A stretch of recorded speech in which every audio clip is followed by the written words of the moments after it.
और सबसे पहले बात करते हैं इस वक्त की बड़ी खबर की। हाथरस के डीएम पर बड़ी कार्रवाई हो सकती है। हर पहलू देखने के बाद सरकार एक्शन लेगी, ये कहना है एसीएस गृह अवनीश अवस्थी का। हाईकोर्ट ने डीएम पर कार्रवाई नहीं होने पर सवाल पूछा था। हाथरस के एसपी सस्पेंड हुए हैं, डीएम पर कार्रवाई क्यों नहीं की गई? अंतिम संस्कार में डीएम की भी भूमिका थी, ऐसे में उन्हें हाथरस में रखना कितना सही है? ये तमाम सवाल कोर्ट ने पूछे थे। उम्मीद करते हैं कि सरकार इस पर एक निष्पक्ष निर्णय लेगी।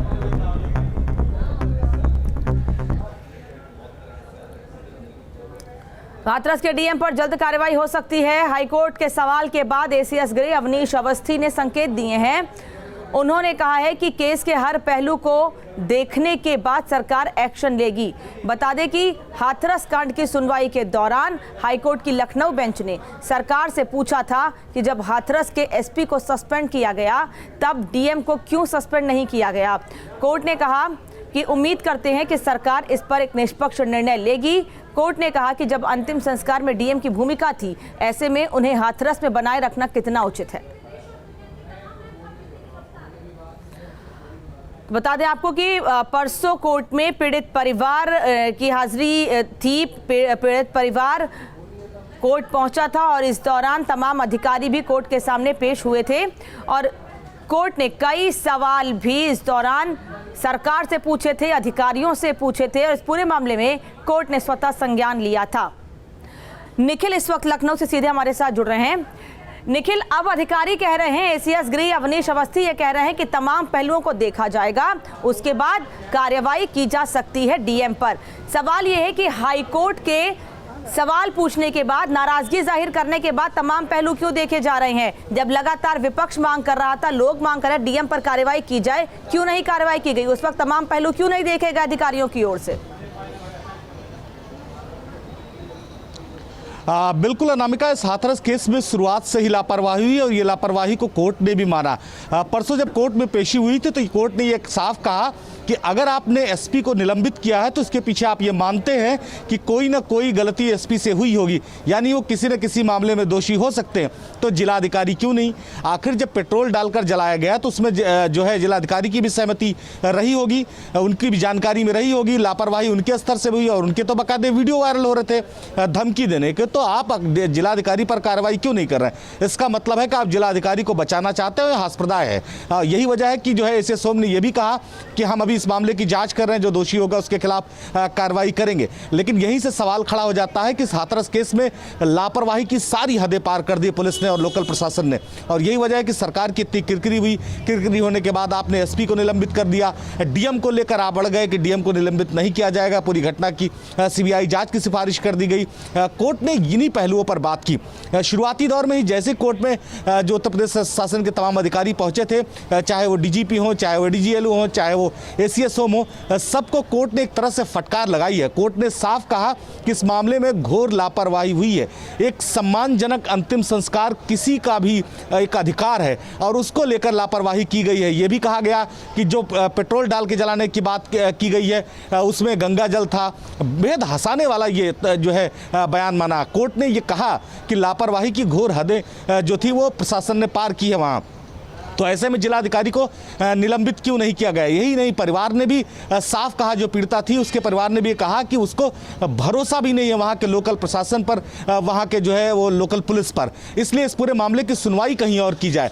तो इन तमाम मामलों में कोर्ट ने समझा और कोर्ट ने उसके बाद निर्देश दिया कि इस मामले को फिर से एक बार देखा जाए, जिसके बाद एसीएस होम ने ये विश्वास दिलाया है कोर्ट को कि वो तमाम पहलुओं की जाँच कर रहे हैं। अगर जिलाधिकारी कोई दोषी पाए जाते हैं या इस बात की संभावना है कि उन्होंने कोई गलती है तो उनके ऊपर भी कार्रवाई होगी। इस पूरे मामले को समझिए आप अनामिका कि कोर्ट ने स्वतः संज्ञान लिया था और मकसद क्या था कोर्ट का कि किसी भी व्यक्ति को मृत्यु के बाद क्या अंतिम संस्कार के सम्मानजनक अंतिम संस्कार की नहीं होना चाहिए, क्या उसका अधिकार उसे नहीं है? तो इस मामले में जब कोर्ट में सब लोग पेश हुए थे तो ये पूरे कोर्ट की तरफ से टिप्पणी की गई। कोर्ट का 11 पेज का ऑर्डर है और उस 11 पेज में हर पेज पर सवाल है, हर पेज पर व्यवस्था पर सवाल है, हर पेज पर पुलिस प्रशासन पर सवाल है और जो काम किए गए, जिस तरह से हीला हवाली की गई सरकार की तरफ से और प्रशासन की तरफ से, हर पेज पर सवाल खड़े किए गए। तो ये अपने आप में बताता है कि उत्तर प्रदेश की जो पुलिस है, उत्तर प्रदेश का जो प्रशासन है, वो कितना गंभीर है इस तरह की घटनाओं को लेकर। एक पीड़िता का बयान आता है, बयान जो है बाकायदे सोशल मीडिया पर वायरल होता है। एक आम आदमी ये समझ जाता है कि वास्तविकता में उसके मामले में लापरवाही हुई है, लेकिन ये कुर्सियों पर बैठे ये अधिकारी नहीं समझ पाते और यही वजह है कि कोर्ट को इस तरह की सख्त टिप्पणियां करनी पड़ती हैं। रामिका, धन्यवाद निखिल आपका इस तमाम जानकारी के लिए। तो कोर्ट के संज्ञान लेने के बाद ही अब डीएम पर कार्रवाई की तैयारी की जा रही है, लेकिन सवाल यही कि डीएम पर अब तक कार्रवाई क्यों नहीं की गई थी? क्या कोर्ट की फटकार का इंतजार किया जा रहा था कि कोर्ट नाराजगी जाहिर करे, उसके बाद डीएम पर कार्रवाई की जाए? हालांकि अभी तय नहीं है, कार्रवाई की जा सकती है, ऐसे संकेत एसीएस गृह अवनीश अवस्थी ने दिए हैं। हाथरस मामले को लेकर समाजवादी पार्टी लगातार सरकार को घेर रही है। समाजवादी पार्टी ने आरोप लगाया है कि हाईकोर्ट सुनवाई के दौरान सरकार बेनकाब हुई है। माननीय हाईकोर्ट के सामने योगी सरकार बेनकाब हो गई। जो हाथरस की घटना पर लगातार गुमराह किया जा रहा था, कभी पीएफआई का नाम आ रहा था, कभी 100 करोड़ की फंडिंग की बात योगी सरकार कर रही थी, और उसके बाद वो नक्सली कनेक्शन की बात कर रही थी। योगी सरकार के अधिकारियों ने इन तीनों पर कोई बात नहीं की न्यायालय के सामने, क्योंकि तथ्य नहीं है, सबूत नहीं है। केवल योगी सरकार हाथरस पर देश को, देश की मीडिया को और माननीय न्यायालय को गुमराह कर रही थी। और इन सबके बीच आपको बता दें कि आरोपियों से जल्द ही पूछताछ की जा सकती है। सीबीआई की टीम जल्द ही आरोपियों से भी पूछताछ कर सकती है। अलीगढ़ जेल जाकर पूछताछ कर सकती है सीबीआई। आरोपियों को रिमांड पर भी ले सकती है। पीड़िता का इलाज करने वाले डॉक्टर से भी पूछताछ संभव है। सूत्रों के हवाले से ये खबर आ रही है हाथरस केस से जुड़ी हुई। आरोपियों से पूछताछ की जा सकती है, साथ ही वो डॉक्टर जिन्होंने पीड़िता का इलाज किया था, उन डॉक्टर से भी पूछताछ पूरे मामले में सीबीआई की टीम कर सकती है।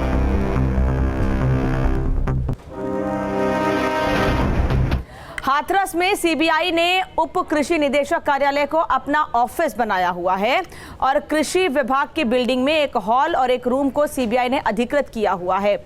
दिन भर इसी कार्यालय से सीबीआई अपना काम करेगी। बता दें कि कल सीबीआई ने पीड़िता के भाई से भी पूछताछ की थी। जो कार्यालय है ये हम आपको बता दें कि इस कार्यालय में आप देख सकते हैं कि इस कार्यालय का एक हॉल और एक कमरा जो है वो यहाँ पर उन्होंने अपने कब्जे में लिया हुआ है और उसको पूरी तरीके से लॉक किया हुआ है। ये तस्वीर हम आपको दिखा देते हैं कि ये जो हॉल है, इस पर आप जो ताला देख रहे हैं, इस के अंदर सीबीआई ने अपना कार्यालय बनाया है, अस्थायी कार्यालय बनाया है, सभी एविडेंस। इसके साथ जब सीबीआई की टीम यहाँ पहुँचेगी, तमाम टीमें करीब 15 से 17 लोग इस टीम में मौजूद हैं और वो यहाँ पहुँचेंगे और करीब 15 दिन तक वो यहाँ पर इसी जगह से पूरे मामले की सच जानने के लिए जांच पड़ताल करेंगे। फिलहाल अगर आज की बात की जाए तो आज ये भी हो सकता है कि सीबीआई की टीम आरोपी पक्षों से भी बात कर सकती है। इसके अलावा ग्रामीणों से भी बात करने के लिए गांव दोबारा जा सकती है। वीडियो जर्नलिस्ट मनोज के साथ हाथरस से विनीत दुबे, न्यूज़ उत्तर प्रदेश। और हाथरस का रुख करते हैं विनीत दुबे इस वक्त सीधे हमारे साथ जुड़ रहे हैं। विनीत, अब ये जानकारी मिल रही है कि अलीगढ़ जाकर सीबीआई की टीम आरोपियों से भी पूछताछ कर सकती है और वो डॉक्टर्स जिन्होंने पीड़िता का इलाज किया था उनसे भी पूछताछ की जा सकती है। क्या जानकारी है आपके पास?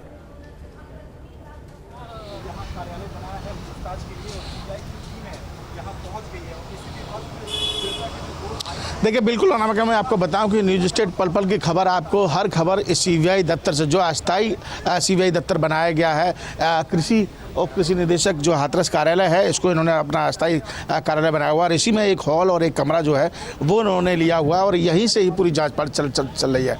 सीबीआई का एक्शन का आज दूसरा दिन है। कल गांव में आप देख सकते थे, जो हमने लगातार तस्वीरें दिखाई, खबरें दिखाई कि किस तरीके से घटनास्थल पर सीबीआई गई, अंतिम संस्कार पर गई जहाँ हुआ था।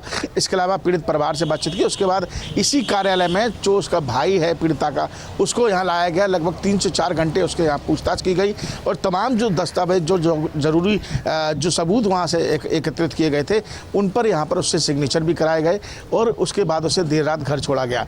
और आज दूसरे दिन के एक्शन प्लान की अगर मैं बात करूँ सीबीआई की, तो यहाँ मैं आपको बता दूँ कि जल्द ही आरोपियों से पूछताछ सीबीआई कर सकती है अलीगढ़ जेल जाकर, और वहाँ पर आरोपियों से पूछताछ के साथ साथ ये भी अभी सूचना सामने आ रही है कि एसडीएम जो अंजलि गंगवार है हाथरस की, वो गाँव पहुँची हैं और गाँव पहुँचकर उन्होंने पिता और दोनों भाइयों को वो अपने साथ लेकर इसी दफ्तर पर थोड़ी देर में पहुँचने वाली है, जहाँ पर पिता और दोनों भाइयों से सीबीआई की टीम पूछताछ करेगी। सीबीआई की एक यूनिट इस समय ऑलरेडी यहाँ पर पहुँच चुकी है। फॉरेंसिक टीम के जो लोग हैं वो भी यहाँ पर इस समय अंदर मौजूद है, और बाकी के लोग भी अन्य जो लोग हैं साथ में जो अधिकारी हैं वो भी जल्दी यहाँ पहुँच जाएंगे। लेकिन फिलहाल पिता और उनके दोनों भाइयों, उनके दोनों बेटों को, यानी कि पीड़िता के दोनों भाइयों को जल्द ही यहाँ लेके आएंगे, उससे पूछताछ की जाएगी। तमाम तरीके के एक्शन प्लान चल रहे हैं। तमाम जो कह सकते हैं कि जो पुलिस ने यहाँ पे गलतियाँ की, जो प्रशासन ने शुरुआत में गलतियाँ की, तमाम को सबूत जुटाने के लिए सीबीआई लगातार काम कर रही है। और आज दूसरे दिन सीबीआई के एक्शन का है। आप देखने वाली बात होगी कि सीबीआई आगे कहाँ जाती है। हम सब खबर आपको हर खबर पर अपडेट करेंगे।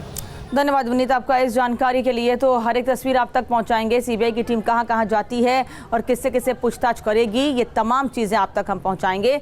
फिलहाल बता दें आपको कि मथुरा जेल में बंद पीएफआई सदस्यों से आज ईडी पूछताछ करने के लिए पहुंच गई है। हाथरस कांड के बहाने यूपी में बड़ी साजिश के खुलासे पर एजेंसियां लगातार जांच में जुटी हुई हैं। साजिश में पीएफआई की फंडिंग को लेकर मथुरा से पीएफआई के 4 सदस्य गिरफ्तार किए गए थे। अब इनसे पूछताछ के लिए ईडी तैयार है। ईडी को कोर्ट की ओर से पूछताछ की मंजूरी मिल गई है। बता दें कि पीएफआई के सदस्यों की गिरफ्तारी के बाद से ईडी लगातार लखनऊ में डेरा डाले हुए है और फंडिंग को लेकर जानकारियां जुटा रही है।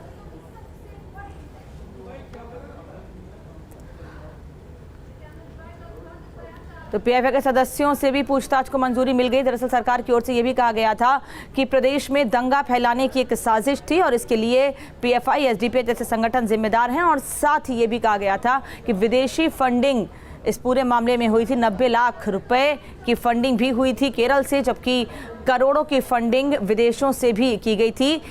मॉरिशस से भी फंडिंग की बात कही गई थी और अब इस पूरे एंगल की ईडी भी जांच कर रही है। यही वजह है कि ईडी की टीम अब जो 4 पीएफआई के सदस्य गिरफ्तार किए गए हैं उनसे पूछताछ के लिए पहुंचेगी, क्योंकि अब पीएफआई के सदस्यों से पूछताछ को मंजूरी मिल गई है। अस्थायी जेल पहुंची है ईडी की टीम। पीएफआई के 4 सदस्य जो कि गिरफ्तार किए गए थे कुछ दिनों पहले, उनसे पूछताछ की जाएगी। एक तरफ सीबीआई की टीम भी लगातार हाथरस में घटनास्थल से लेकर पीड़ित परिवार तक से, यहां तक कि आरोपियों और डॉक्टर से भी पूछताछ करने की तैयारी कर रही है। वहीं दूसरी ओर इस पूरे मामले में ईडी की टीम भी पीएफआई के सदस्यों से पूछताछ के लिए पहुंची है।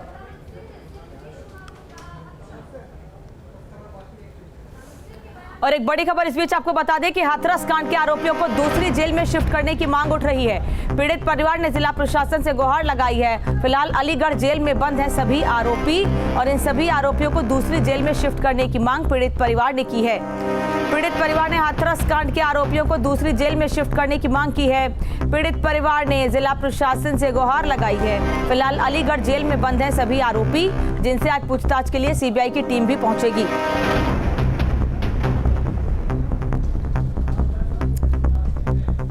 हाथरस कांड के आरोपियों से सीबीआई पूछताछ करेगी और इस बीच पीड़ित परिवार ने आरोपियों को दूसरी जेल में शिफ्ट करने की मांग की है।